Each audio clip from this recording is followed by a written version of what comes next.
உணர்வோடும் மகிழ்வோடும் மக்கள் வாழ்வது அந்த காலமாக இந்த காலமாக. ஜாதி மத வித்தியாசம் பார்க்குறதுக்கு இன்றைக்கி நேரமே இல்லை. ஃபாஸ்ட்டாக ஓடிக்கிட்டு இருக்கான்.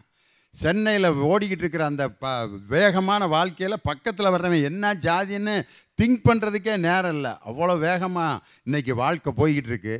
ஒரு வேளாங்கண்ணி ஆலயத்தில் இருக்கக்கூடிய ஒரு குரு எழுதி வச்சிருக்காரு தன்னுடைய டைரியில், என்னுடைய 2 கண்களில் ஒரு கண்ணை ஒரு இஸ்லாமியருக்கும் ஒரு கண்ணை ஒரு இந்து சகோதரருக்கும் கொடுங்கள். காரணம், என் கண்கள் 2ம் வாழ்நாள் முழுவதும் பைபிளை மட்டுமே படித்து கொண்டிருந்தது. இனிமேலாவது என் 2 கண்களில் ஒன்று குரானையும் இன்னொன்று கீதையையும் படிக்கட்டும். எனவே என்னுடைய கண்களில் ஒரு கண்ணை இஸ்லாமியருக்கும் இன்னொரு கண்ணை இந்துவுக்கும் கொடுங்கள்னு வேளாங்கண்ணியில் ஒரு பாதிரியார் எழுதி வச்சுருக்கார். இன்றைக்கி நான் ஒரு தடவை சென்னையில் விநாயகர் சதுர்த்தி நடந்தப்போ சென்னை மெரினா பீச்சில் நாங்கள் வந்துட்டு இருந்தோம். அப்போ அந்த விநாயகருடைய சிலைகளை கரைப்பதற்கு இளைஞர்களெல்லாம் விநாயகருடைய அந்த சிலையை கொண்டுட்டு ஊர்வலமாக வந்துக்கிட்டு இருக்காங்க. அதில் நிறைய இளைஞர்கள் ஒரு இடத்த கடந்தோன்னே அப்படியே எந்திரிச்சு அந்த பக்கம் அப்படி கும்பிடு போட்டு அந்த இடத்த தொட்டு வணங்கிட்டு போனாங்க. எந்த இடம்னு நான் பார்த்தேன். அவங்க எல்லாரும் ராமம் போட்டு ஜெய் கணேசான்னு சொல்லிகிட்டு இருந்த அந்த இளைஞர்கள் கலைஞருடைய சமாதியை பார்த்துட்டு அந்த இடத்துல இறங்கி அவருக்கு ஒரு வணக்கம் போட்டு அந்த இடத்த தொட்டு கும்பிட்டு போனான் பாருங்க. இந்த இடத்தில் நான் அவர்களை மதத்தின் வெறியர்களாக பார்க்கவில்லை, தமிழர்களாகத்தான் அந்த இளைஞர்களை நான் பார்த்தேன்.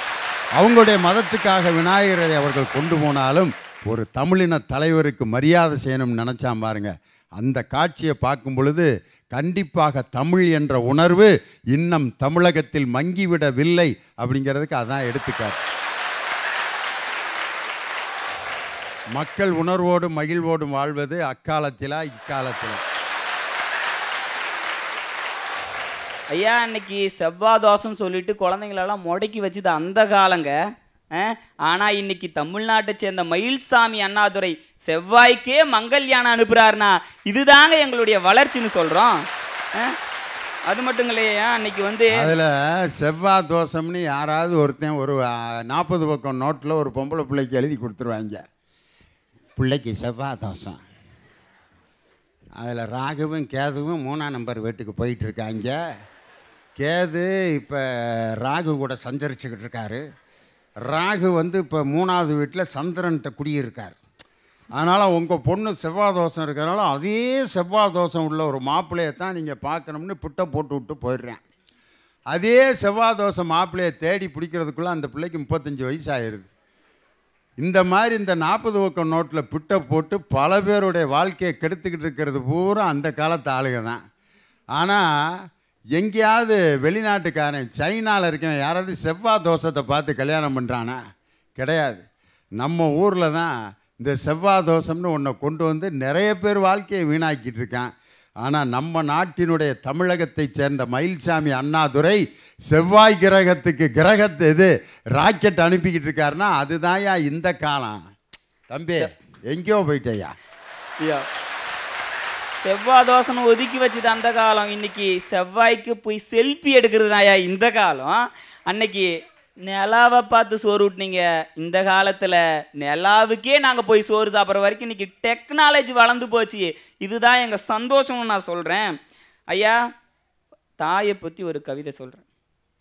வித்தாய் என்னை பெத்தாய், வித்தாய் என்னை பெத்தாய், மாதம் 10ஆய் என்னை சுமந்தாய், முல்லை கொத்தாய் என்னை எடுத்தாய், நீ பித்தாய் என்னை வளர்த்தாய், நீ பெரிதாய் என்னை நினைத்தாய், நீ தனதாய் எதை எடுத்தாய், எதையும் எனதாய் நீ கொடுத்தாய், குழந்தாய் என அழைத்தாய், உள்ளம் குளிர்ந்தாய், மனம் மகிழ்ந்தாய், சத்தாய் உணவு சமைத்தாய், குழந்தை சமத்தாய் உண்ண சேபித்தாய், சினந்தாய் அல்ல சிரித்தாய், நான் செய்த பிழையெல்லாம் பொறுத்தாய், நீ அரியத்தாய், நீ பெரியத்தாய், நீ ஆசத்தாய், நீ பாசத்தாய், நீ கருணைத்தாய், நீ என் தாய், நீ தெய்வத்தாய், அவதாங்க தாய். தாயை பற்றி எவ்வளவோ பெரிய பெரிய கவிஞர்கள்லாம் எழுதின கவிதை. ஆனால் ஒரு எளிய புது கவிதையில் ஒரு தாயை பற்றி எவ்வளோ உணர்வுபூர்வமாக ரொம்ப அழகாக அந்த தாயினுடைய கவிதை. ரொம்ப சந்தோஷம். ஐயா, அந்த காலத்தில் என்ன பண்ணாங்க? ஒரு பஞ்சாயத்தை வச்சு அம்மா என் வீட்டில் 2 வாரம் இருக்கட்டும், உன் வீட்டில் 2 வாரம் இருக்கட்டும்னு அம்மாவை பிரித்து பார்த்தது அந்த காலம். ஆனால் இந்த காலத்தில், எங்கள் காலத்தில் தாயை எங்கள் கூடயே வச்சுக்கிட்டு அவளுக்கு தேவையானது என்னன்னு நாங்கள் பார்த்து செய்கிறோங்க ஐயா. குழந்தையா இருக்கும்போது எப்படி எங்கள் தாய் எங்களை பத்திரமா பார்த்துக்கினாங்களோ, அதே போல் அவங்க ஒரு குழந்தையா மாறும்போது ஒரு தாயாக இருந்து பார்த்துக்கிற கடமை எங்களுக்கு இன்றைக்கி இருக்குதுங்க ஐயா. அதைத்தாங்க ஐயா இன்றைக்கி செஞ்சிட்ருக்கோம். அதுதான் மகிழ்ச்சின்னு நாங்கள் சொல்கிறோம் ஐயா. அன்னைக்கு ஒரு பழமொழி இருக்குது, கொடுக்குற கடவுள் கூரையை பிச்சுக்கிட்டு கொடுக்கணும்னு சொல்லுவாங்க. ஆனால் இந்த காலத்தில் அதையே சொல்லலாம், கொடுக்குற கடவுள் மாடி வீடை உடச்சிக்கிட்டு தான் ஐயா கொடுக்கணும். இன்றைக்கி அந்த அளவுக்கு இன்றைக்கி கூரை வீடுகளெல்லாம் போய் இன்றைக்கி காங்கிரீட் போட்ட மாடி வீடுகளாக வந்துருக்குதே, இது மகிழ்ச்சி இல்லையான்னு நான் கேட்குறேன். அன்னைக்கு மாட்டு வண்டியில் போன எங்களுடைய பசங்க இன்றைக்கி ஏரோப்ளைன்லேயும் ராக்கெட்லேயும் இன்றைக்கி ஆடி கார்லேயும் பல்சர் பைக்லையும் இன்றைக்கி சுற்றிட்டு இருக்காங்கண்ணா. இது எங்களுக்கு மகிழ்ச்சின்னு சொல்கிறேங்க ஐயா. அதனால தான் சொல்கிறேன், மக்கள் உணர்வோடும் மகிழ்வோடும் வாழ்ந்தது இந்த காலமே என்று சொல்லி என் பேச்சை நிறைவு செய்கிறேன். நன்றி, வணக்கம். ஐயா, அந்த காலத்துலலாம் பள்ளிக்கூடத்தில் வந்துட்டு ஒரு ஆசிரியர் இருக்காருன்னா அவர் சொன்னதை மறுநாள் வரும்போது கரெக்டாக செஞ்சுட்டு வருவாங்க. அப்படி தவறுதலாக பண்ணாமல் வந்துட்டாங்கன்னா உண்மையை சொல்லி 4 அடி கூட வாங்கிடுவாங்க. இந்த காலத்துலலாம் எதுக்குறான், நெஞ்சை வடைக்கிறான். ஒரு வாத்தியார் சின்சியராக பாடம் நடத்திட்டு இருக்காரு. இவன் என்ன பண்ணா, டேபிள் மேலே உள்ள காலண்டரை எடுத்து அவர் காலுக்கிலேயே போடுறான். அவர் டென்ஷன் ஆகிட்டார். பேசிக்கலி என்ன மாதிரி டென்ஷன் பர்சன் போல இருக்கு அவர் டென்ஷன் ஆகிட்டார், இழுத்து அப்பிட்டார். என்ன பண்ணிட்டு இருக்க இவன் வந்துட்டு சமாளிஃபிகேஷனை கண்டுபிடிச்சதே இவன் தான் பெரிய சயின்டிஸ்ட்டு அப்படின்னு நினச்சிக்கிட்டு இவன் என்ன தெரியுமா பதில் சொல்கிறான், ஐயா அது என்ன அப்படின்னு கேட்குறான். சார் அது என்ன சார் அப்படின்றான். காலண்டரு, அதனால தான் காலண்டரில் வச்சேன் அப்படின்றான். இவங்கள்ட்டெல்லாம் பேசுகிறதுக்கு பைத்தியக்கார ஹாஸ்பிட்டலில் போய் அவர் படுக்கிறது தான் கரெக்டாக இருக்கும். அந்த மாதிரி பேசிகிட்டு இருக்கானுங்க ஐயா. ஒரு தமிழ் வாத்தியார் என்ன பண்ணுறாரு, அந்த காலத்துலலாம் நம்ம வந்துட்டு தமிழில் உங்களுக்கு பிடிச்சது என்னப்பா அப்படின்னு கேட்டால் திருக்குறள் அப்படிம்பானுங்க. திருக்குறளில் எந்த திருக்குறள்னா 4-5 திருக்குறளை சொல்லுவானுங்க, இல்லை புறநானூற்று ஒரு பாடலை சொல்லுவானுங்க, ஒன்று சொல்லுவானுங்க. இந்த காலத்து பசங்கள்கிட்ட, தம்பி தமிழில் உனக்கு பிடிச்சது எதிரா அப்படின்னா, சார் தமிழ்லையா சார், தமிழில் வந்துட்டு கடைசியாக இருக்க இல்லு தான் சார் ரொம்ப பிடிக்கும், ஏன்னா அதான் பெண்கள் இடுப்பு மாதிரி வளைஞ்சு இருக்குது சார் அப்படின்னு அவரையே கலாச்சிட்டு இருக்கானுங்க. வாத்தியாரெலாம் பேசவே முடிய மாட்டேங்குது. பேசுனா கழுத்தில் கத்தியை வச்சிட்றானுங்க. இந்த காலத்தில் ஐயா, ஆரம்பத்தில் நீங்கள் ஒன்று சொன்னீங்க, பஸ்ஸில் போகிறதும் ஹோட்டலுக்கு போகிறதும் பெரிய பிரச்சனையாக இருக்குது அப்படின்னு சொல்லி. அப்படி ஒருத்தர் என்ன பண்ணியிருக்கான், பஸ்ஸில் வந்துட்டு ட்ராவல் பண்ணியிருக்கான். இந்த காலத்தில் அந்த பாட்டி வந்துட்டு உட்காந்துருக்காங்க. உச்சிமி பாட்டி, எது எச்சத்து பொண்ணுமா, ஐயோ அது இல்லை பாட்டி, என் ஆள் கூட வந்திருக்கேன், கொஞ்சம் அந்த சீட்டு மாறி உட்காருறீங்களா அப்படிம்பாங்க. அந்த வயசான பாட்டி அந்த சீட்டு மாறி உட்காருவாங்க. அந்த காலத்தில் வயசான பாட்டி வந்தாலே எந்திரிச்சு இடம் கொடுப்பாய. அந்த காலத்தில் இந்த காலத்தில் ஹோட்டலுக்கு சாப்பிட போகிறேன் அப்படின்னா நிம்மதியாவா சாப்பிட விட்றானுங்க. போய் வந்து 2 இட்லியை சாப்பிட்லான்னு நான் போகிறேன், போன வாரம் இட்லியை தான் வச்சுருப்பானுங்க. 4 பசங்க அதே மாதிரி வர்றானுங்க. அண்ணா அந்த டேபிள் மாறி உட்காருறீங்களா அப்படின்னா, ஏன்டா அப்படின்னா, நாங்கள் 4 பேராக வந்திருக்கோம் இங்கே உட்காந்து, ஏன்டா அதுக்காக இலையோட இட்லியை தூக்கிட்டு நான் அந்த டேபிளடா போக முடியும், சரின்னு சொல்லிட்டு அவனுங்களுக்காக நான் போனால் இந்த வெயிட்ரு பண்ணுறானுங்களே அவனுங்க இப்போ அட்டுலியும் பெருத்தட்டுலியமாக இருக்குது. யோ சாம்பார் சட்னியை ஊற்றியா அப்படின்னு நான் கத்திக்கிட்டு இருக்கேன். ஊத்தட்டுமா ஓ இட்லி மேலே சாம்பார் அப்படின்னு சொல்லி உயிரை வாங்குறாயா. ஸ்டார் ஹோட்டல் போனால் தான் நாய்க்கறியை போட்டு சாவடிக்கிறான்னா, சாதா ஹோட்டலுக்கு வந்தால் சாங்குபாடியே சாவடிக்கிறாயா. இவனுங்கள் தான் சமாளிக்க முடியலையே அப்படின்னு சொல்லிட்டு இந்த காலத்தில் ரீசெண்டாக ஒரு படம் ஒன்று வந்தது. அந்த படம் பார்க்கலான்னு நானும் தேட்டருக்கு போயிட்டோம். அந்த காலத்துலாம் தேட்டருக்கு போனோம்னா குடும்பத்தோடு போவோம். குடும்ப கதையை அவ்வளோ அழகாக அற்புதமாக எடுத்திருப்பாங்க. அருமையாக பார்த்துட்டு குடும்பத்தோடு திரும்பி வருவோம். இந்த காலத்தில் நான் போய் உட்கார்றேன், பின்னாடி ஒரு பையன் டைட்டில் தான் போட்டிருப்பான், தலைவரே தலைவரே தலைவரே அப்படின்றான். ஏன்டா நான் நல்லா தானடா தலையை வரைட்டு வந்திருக்கேன், எதுக்குடா தலைவரேன்ற, அட ஒன்றும் இல்லையா என் தலைவரை கூப்பிட்றேன்னு கட் அவுட்டுக்கெல்லாம் பாலபிஷேகம் ஊற்றுறது இந்த காலம்யா. இவனுங்களாம் வச்சுட்டு உணர்ச்சி வராமல் என்னையா பண்ணும். ஐயா நல்லா பேசுனாங்க.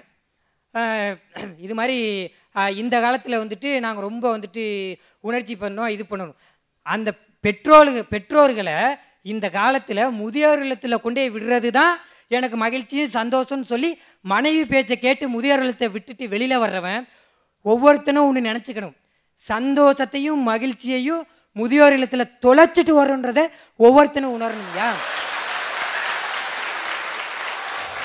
ஐயா, இப்போ உள்ள காலகட்டத்திலலாம் மகிழ்ச்சியும் சந்தோஷம் அப்படின்றதெல்லாம் முன்னொரு காலத்தில் இருந்ததாகவும் அது வந்துட்டு அதெல்லாம் அழிந்து போனதாகவும் வரலாற்றில் பேசப்படுதுன்னு சொல்லி கல்வெட்டில் எழுதி வச்சிருவாயா இனிமேல் வரப்போகிற காலத்தில். அதனால தாயா சொல்கிறேன், அந்த காலந்தாயா மகிழ்ச்சியையும் சந்தோஷத்தையும் முழுமையாக கொடுத்தது அப்படின்னு சொல்லி என்னோட உரையை முடிச்சுக்கிறையா. அன்னைக்கெல்லாம் பாருங்க, ஹார்மோனியம் பெட்டி எடுத்துக்கிட்டு போய் ரோடா தெரு தெருவா இப்படியெல்லாம் அலைஞ்சு இசையமைப்பாளர் வாய்ப்பெல்லாம் கேட்டிருக்காங்க. ஆனால் இன்னைக்கு இருந்த இடத்துல இருந்துட்டு வெறும் யூடியூப்ல தன்னுடைய இசையை பதிவு செஞ்சதுக்கு அப்புறமா அதை பற்றியே யோசிக்காம இருக்கிற ஒருத்தர் இன்னைக்கு உலகம் முழுக்க தெரிகிறார் அப்படின்னு சொன்னா அது இந்த காலத்தினுடைய மகிழ்ச்சி இல்லையா? அவரை தானே நம்ம ஹிப்ஹாப் தமிழா அப்படின்னு சொல்லி நம்ம கொண்டாடுறோம். அன்னைக்கெல்லாம் தகவல் சாதனமே கிடையாது, ரொம்ப புவராக இருந்தது. அப்போ யாருக்காவது திடீர்னு மண்டையை போட்டாங்க, ஏதாவது ஆயிடுச்சு அப்படின்னு சொன்னால் நம்ம அறக்க பறக்க தெரிச்சு ஓடி வருவோம். அதுலேயும் ஒரு வாசகம் வச்சுருக்காங்க, என்ன அப்படின்னா, பெரிய சாவுன்னா போகிற இடம்லாம் தடங்கலாக இருக்கும். என்ன பாருங்க, அப்படி நம்ம அடித்து பிடிச்சி பார்த்தா எடுத்துட்டாங்களா பாடியே, இல்லை இன்னும் வீட்டில் வச்சுருக்காங்களா, இப்படி சந்தேகத்தோடையே வருவோம். சொல்கிறதுக்கு யாருமே இருக்க மாட்டாங்க. அந்த மாதிரி நேரத்தில் என்ன பண்ணியிருக்காங்க, அந்த பாடி போகிற வழியெல்லாம் பூ போட்டுக்கிட்டே போயிருக்காங்க. இதைத்தான் நம்ம பண்பாட்டு அசைவுகள்னு பார்க்குறோம். இன்றைக்கி அந்த மாதிரியான நெருக்கடி இருக்கா? இன்றைக்கி யார் எங்கே இருக்கிறாங்க, என்னமோ செல்ஃபி எடுத்து போடுறாங்கன்னு சொல்கிறாங்க. யார் எங்கே இருக்கிறாங்க, எது எங்கே நடக்குதுன்னு உடனுக்குடன் அப்பப்பவே அப்படியே தெரிஞ்சிடுது. அந்த காலத்துலலாம் இப்படியெல்லாம் குற்றம் நடந்துதான்னு கேட்குறாங்க. அன்னைக்கு குற்றம் நடந்துதான்னு காட்டுறதுக்கு எந்த சிசிடிவி கேமராவும் கிடையாது அப்படின்றத அவங்க தெரிஞ்சுக்கணும். அப்படின்றதான் இப்போ நான் சொல்ல வேண்டிய ஒரு விஷயம். இன்றைக்கி பார்த்தீங்கன்னா உலகமே அப்படியே சுருங்கி போச்சு. இந்தியாவே ஒரு குக்கிராமமாக மாறிடுச்சுன்னா பார்த்துக்கோங்களேன்.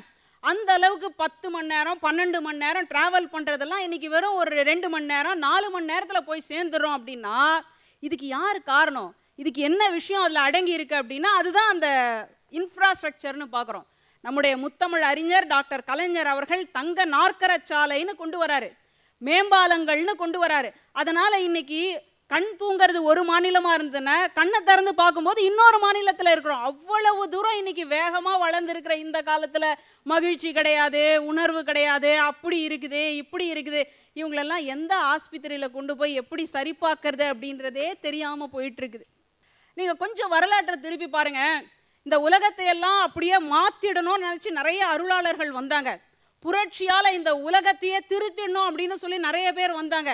லெனின் பேசியதெல்லாம் நம்மளால இன்னைக்கு கேட்க முடியல. இயேசுபிரான் செய்த சொற்பொழிவெல்லாம் நம்மளால இன்னைக்கு கேட்க முடியல, பதிவு கிடையாது. ஆனால் நான் இன்னைக்கு இங்கே பேசுகிற இந்த தமிழ் நிகழ்ச்சி உலகம் முழுக்க ஒளிபரப்பாகுது. உலகத்தில் இருக்கிற ஒவ்வொருத்தருடைய வீட்டுக்குள்ளேயும் நான் போகிறேன் அப்படின்னு சொன்னால் இது இந்த நாளினுடைய வளர்ச்சி இல்லையா? இதெல்லாம் மகிழ்ச்சி இல்லையா? எங்கள் அம்மா என்னை பார்த்து பார்த்து பார்த்து பார்த்து பூரித்து போகின்ற நிகழ்வு இல்லையா இது? ஈன்ற பொழுதின் பெரிதுவக்கும் தன் மகனை சான்றோன் என கேட்ட தாய்னு ஒரு குரல் இருக்கு இல்லையா? அதுக்கு அப்படியே நான் ஒரு உதாரணமாக திகழ்கிறேன் இல்லையா? இதுக்கெல்லாம் இந்த காலம் தானே வழிவிட்டுருக்கு. இன்னைக்கு நம்ம இணையத்தால் இணைந்த ஒரு தமிழர் தலைமுறை இருக்கு அப்படின்னு சொன்னால் அது நம்முடைய தலைமுறை தான். நாம் எல்லாம் அதுக்காக பெருமைப்படணும். உலக தமிழாராய்ச்சி மன்றத்தினுடைய தமிழ் மாநாடு அமெரிக்காவில் நடக்க போகுது. அதுக்கு உலகம் முழுக்க இருக்கிற தமிழர்கள்லாம் ஒன்று கூண்டுறாங்க. என்னமோ தமிழன்னா ஒற்றுமையே கிடையாது, அவன் அங்கே செதறி ஓடுவான், இங்கே இப்படி இருப்பான் அப்படின்ற ஒரு குற்றச்சாட்டு இருக்குது பாருங்களேன். அதையெல்லாம் பொடி பொடி ஆக்குற விஷயம் என்ன அப்படின்னா அதுதான் இணையம். அதெல்லாம் சாத்தியப்பட்டது அப்படின்னு சொன்னால் அது நிச்சயமாக இந்த காலம்தான். ஏதோ சில பேர் சொல்கிறாங்க இந்த காலத்தில் ஜாப் செக்யூரிட்டி கிடையாது, ஐடி வேலைக்கு போனால் அவ்வளோதான் அப்படின்லாம் சொல்கிறாங்க. ஆனால் நீங்கள் நல்லா பேப்பரெல்லாம் படிப்பீங்களா அப்படின்றது எனக்கு தெரியலை. அந்த காலத்தில் இருக்கிறவங்கள பார்த்து தான் கேட்குறேன். அவங்க நல்லா பேப்பரை படித்தாங்கன்னா இந்த கருத்தை நிச்சயமாக சொல்லவே மாட்டாங்க. நம்மாழ்வார்னு ஒரு அற்புதமான விஞ்ஞானி, அவர் வானகரம் அப்படின்ற ஒரு நிகழ்ச்சியை நடத்துகிறாரு. அதன் மூலமாக இயற்கை விவசாயத்தை அவர் கொண்டு போய் சேர்க்கிறாரு. அந்த இயற்கை விவசாயத்தை யார்கிட்ட கொண்டு போய் சேர்க்கிறாருன்னா இளைஞர்கள் கிட்ட கொண்டு போய் சேர்க்கிறாரு. இந்த காலத்து மனிதர்கள் கிட்ட கொண்டு போய் தான் சேர்க்கிறாரு. அந்த கால தத்துவமாக இருந்தாலும் அதை செயல்படுத்தணும்னு சொன்னால் அது இந்த காலத்தால் தான் முடியும்னு கொண்டு போய் சேர்க்குறாரு. அதனால தான் ஐடியில் இருக்கிற அத்தனை பேரும் யாரெல்லாம் அந்த வேலை வேண்டான்னு நினைக்கிறாங்களோ எல்லாரும் ரிசைன் பண்ணிட்டு அந்த வேலையை தூக்கி போட்டுட்டு மீண்டும் இயற்கை விவசாயத்துக்கு திரும்பி இருக்காங்க அப்படின்னு சொன்னா அது இந்த காலத்தினுடைய பெருமை இல்லையா? மக்கள் உணர்வோடும் மகிழ்வோடும் வாழ்வது அக்காலத்திலா இக்காலத்திலா முடிவு சொல்லணும். அந்த காலத்தில் நம்மளுடைய தமிழர்கள் சாதித்த சாதனை அதை சொல்லணும்னா அதுக்கு ஒரு தனி நிகழ்ச்சியே போடணும்.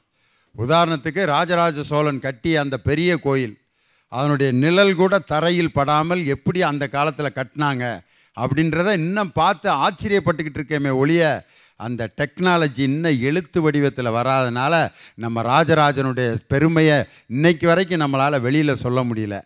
இதுவரைக்கும் இந்தியாவில் கட்டப்பட்ட அணைகளிலேயே இவ்வளவு உறுதியான அணை என்று எந்த அணையும் கிடையாது. கரிகாலன் கட்டிய அந்த கல்லணை கற்களிலேயே கட்டப்பட்ட கல்லணை. என்ன டெக்னாலஜி பயன்படுத்தினாருன்னு ஏதாவது ரிட்டன் டாக்குமெண்ட் இருக்கா? அதனால தான் இன்றைக்கி நம்ம தமிழனுடைய பெருமையை உலகத்துக்கு சொல்ல முடியல. மீனாட்சி அம்மன் கோயில் 1000 கால் மண்டபம், அந்த மீனாட்சி அம்மன் கோயிலை இன்னொரு அதிசயமாக கொண்டு வரணும்னு நம்மெல்லாம் அப்ளிகேஷன் போட்டு இன்னும் அது ரெக்கார்டாக இன்னைக்கு பதிவு ஆகலை. தாஜ்மஹாலை அதிசயமாக கொண்டு வந்த அந்த ஒரு உலகம் எங்கள் மீனாட்சி அம்மன் கோயிலை வந்து பார்த்துருந்தா தாஜ்மஹாலுக்கு முன்பே அதை அதிசயமாக மாற்றியிருப்பார்கள். அவ்வளவு பெரிய technology.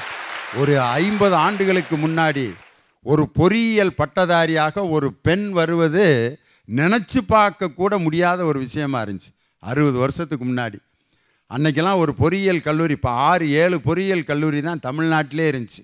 Thyagarajar college, Annamalai university, regional engineering college, இது Chennai college of engineering, Coimbatore college of technology, இது மாதிரி ஒரு 10-15 காலேஜ் தான் இருந்துச்சு. அன்றைக்கி ஒரு இன்ஜினியரிங் கல்லூரி வகுப்பை பார்த்தா 50 மாணவர்கள் இருப்பாங்க, 5 மாணவிகள் இருந்தாங்க. இன்றைக்கி ஒரு இன்ஜினியரிங் காலேஜ் வகுப்பை நான் பார்க்குறேன், 60 மாணவிகள் இருக்காங்க, 40 மாணவர்கள் இருக்காங்க. அப்படின்னு சொன்னால் இது எவ்வளோ பெரிய வளர்ச்சியாக அன்றைக்கி, எவ்வளோ பெரிய டெக்னாலஜி படிப்பெல்லாம் இன்றைக்கி மாணவிகள் படிச்சுக்கிட்டு இருக்கிறாங்க. இன்றைக்கி பாருங்கள், எவ்வளவோ மெடிசன் வந்துருச்சு. டெங்கு காய்ச்சல் எவ்வளவோ அமெரிக்காவில் அந்த மெடிசன் இந்த மெடிசன் ஆகாகா ஓகாகான்னு கண்டுபிடிச்சிருக்கான். ஆனால் இன்றைக்கி அந்த டெங்கு ஃபீவர்லேருந்து தப்பிக்கிறதுக்கு நிலவேம்பு கஷாயத்தை தான் இன்றைக்கி கொடுத்துக்கிட்டு இருக்கானே ஒழிய இது அந்த காலத்தில் நம்ம தமிழர்கள் சித்தர்கள் கண்டுபிடித்த சித்த வைத்தியம் இல்லையா. சுக்கு மிளகு திப்பிலி சாதாரணமாக நம்ம நினைக்கிறோம். எந்த ஒரு வியாதிக்கும் சுக்கு மிளகு திப்பிலி 3 இருந்தால் போதும். சுக்கு ஆன்டிபயாட்டிக், மிளகு ஆன்டி இன்ஃப்ளமேட்டரி, திப்பிலி ஆன்டி வைரஸ். இந்த 3 பாருங்கள் ஒரு மிகப்பெரிய அலோபதிக் மருந்துகளை பெற்றிருக்கக்கூடிய 3 பொருள். அதே மாதிரி பாருங்கள், காலையில் இஞ்சி, கடும்பகல் சுக்கு, மாலையில் கடுக்காய். காலையில் இஞ்சி, கடும்பகல் சுக்கு, மாலையில் கடுக்காய், மண்டலம் உண்ண கோலை ஊன்றி நடக்கும் கிழவன் கூட கோலை வீசி குலாவி நடப்பான்னு அன்னைக்கு நம்ம சித்தர்கள் எழுதி வச்சாங்க. காலையில் இஞ்சி, கடும்பகல் சுக்கு, மாலையில் கடுக்காய். அதே மாதிரி பாருங்கள், யோகா. இன்றைக்கி எப்படிப்பட்ட வியாதிகளுக்கும் ஒரு மருந்து இன்னைக்கு யோகா தான். யோகானா என்ன அர்த்தம்னா சேர்த்தல் என்று பொருள். யோகம், அவனுக்கு அடிச்சிருச்சுரா யோகம் அப்படின்னா என்ன அர்த்தம்? நல்லது நடந்திருக்குன்னு அர்த்தம். யோகானா நல்லது நடப்பதற்காக கற்றுக் கொடுக்கப்பட்ட ஒரு அருமையான சிகிச்சை முறை. இன்னைக்கு பாருங்கள், நம்ம மூச்சு விட்றோமே, நம்ம 2 மூக்குலையும் மூச்சு விட்றோம்னு நம்ம நினச்சிக்கிட்டு இருக்கோம். ஆனால் ஒரு குறிப்பிட்ட நேரம் வலது நாசியில் தான் மூச்சு விட்றோம், இன்னொரு குறிப்பிட்ட நேரம் இடது நாசியில் மூச்சு விட்றோம். மாறி மாறி தான் நடந்துக்கிட்டு இருக்கோம். வலது நாசியில் மூச்சு விடும் பொழுது மனிதனுடைய உடல் வெப்பமடையும், இடது நாசியில் மூச்சு விடும்போது மனிதனுடைய உடல் குளிர்ச்சி அடையும். உடலை வெப்பமாகவும் குளிர்ச்சியாகவும் வைப்பதற்கு வலது மூச்சு இடது மூச்சு என்பதை கண்டுபிடித்தவன் அந்த காலத்தில் நம்ம சித்தர்கள் கண்டுபிடித்த அருமையான ஒரு சுவாச பயிற்சி. இன்னைக்கு பிராணாயாமம்ங்கிற அந்த சுவாச பயிற்சியை மட்டும் நீங்கள் ஒழுங்காக செஞ்சீங்கன்னா வியாதியே வர்றதில்லை. பிராணாயாமம்னா உட்காந்து இப்படி மூக்கை வச்சு அப்படின்னு செய்யணும்னு அவசியமே இல்லை. சாதாரணமாக நீங்கள் உட்காந்துருக்கப்ப நல்ல மூச்சை இழுத்து ஒரு நிமிஷம் இழுக்கிறீங்கன்னா 2 நிமிஷம் அந்த மூச்சை அப்படியே வச்சுருங்க. 2 நிமிஷம் வச்சுருந்த மூச்சை 4 நிமிஷம் விடுங்க. 1:2:4 அப்படிங்கிற விகிதத்தில் நீங்கள் மூச்சு பயிற்சி அப்படியே சும்மா உட்காந்துருக்கிற நேரத்தில் செஞ்சு பாருங்கள். அரை மணி நேரத்தில் உங்கள் உடல் எவ்வளவு ஃப்ரெஷ்ஷாக இருக்கான் அப்படிங்கிறத நீங்கள் விஞ்ஞானபூர்வமாக உணரலாம். இதெல்லாம் நம்ம முன்னோர்கள் நமக்கு கற்றுக் கொடுத்தது. இன்றைக்கி இருக்கக்கூடிய பல விஷயங்கள் இன்றைக்கி புதுமையாக தெரியலாம். ஆனால் அன்னைக்கு நம்ம கொன்றை வேந்தனில் சொன்னாங்க, ஓதாமல் ஒரு நாளும் இருக்க வேண்டாம், ஒருவரையும் பொல்லாங்கு சொல்ல வேண்டாம் அப்படின்னு சொன்ன அந்த கொன்றை வேந்தன், அன்னையும் பிதாவும் முன்னறி தெய்வம், ஆலயம் தொழுவது சாலவும் நன்று, சீரை தேடின் ஏரை தேடு, தீரா கோபம் போராய் முடியும், தாயில் சிறந்ததோர் கோயிலும் இல்லை, தந்தை சொல்மிக்க மந்திரம் இல்லை. எவ்வளவு பெரிய ஃபிலாசபியை ஒவ்வொரு வரியில் சொல்லி காட்டியவன் நம்ம தமிழன் தான். உலகத்துக்கு இவ்வளவு அழகாக சொன்னான். இதிலிருந்து எது தெரியுதுன்னா, ஒரு தென்னை மரத்தை நீங்கள் பார்ப்பீங்க. அந்த தென்னை மரத்தில் ஏறுறவங்க எப்படி ஏறுவாங்க அப்படின்னு சொன்னால், அந்த தென்னை மரத்துலேருந்து உதிர்ந்த அந்த கிளைகள் இருக்குது பார்த்தீங்களா, அந்த உதிர்ந்த கிளைகள் கொடுத்த அந்த வடுவில் தான் காலை வச்சு ஏறி போவாங்க. அந்த உதிர்ந்த கிளைகள் கொடுத்த வடுக்கள் தான் நமது முன்னோர்கள் பதித்த தடம். அந்த தடத்தை வைத்து கொண்டு தான் ஒரு தென்னை மரத்தில் ஏறுபவன் கூட உயரத்திற்கு செல்ல முடியும். அதனால் விஞ்ஞானபூர்வமாக, அறிவியல் பூர்வமாக, மருத்துவத்துறையில், திரைப்படத்துறையில், கலாச்சாரத்தில், பண்பாட்டில் இந்த காலம் எங்கே கொண்டு போய் முடியும் என்று கேள்விக்குறியாக இருக்கக்கூடிய நேரத்தில் அந்த கால வாழ்க்கை தான் இன்னைக்கு நமக்கு ஒரு மிகப்பெரிய வழிகாட்டியாகவும் நிழலாகவும் நிஜமாகவும் என்று இருப்பது. மனிதன் உணர்வோடும் மகிழ்வோடும் வாழ்வது அக்காலத்தை விட இக்காலத்தை விட அக்காலத்தில் வாழ்ந்த வாழ்க்கை தான் உணர்வோடும் மகிழ்வோடும் மனிதன் வாழ்ந்தான் என்று இந்த விவாதத்திற்கு என்னுடைய தீர்ப்பாக சொல்லி, மிக சிறப்பாக பேசிய என் உயிரினும் மேலான மாணவ செல்வங்களுக்கு வாழ்த்துக்களை சொல்லி, மக்கள் உணர்வோடும் மகிழ்வோடும் வாழ்ந்தது அக்காலத்தில்தான் என்று தீர்ப்பளித்து விடைபெறுகிறேன். நன்றி.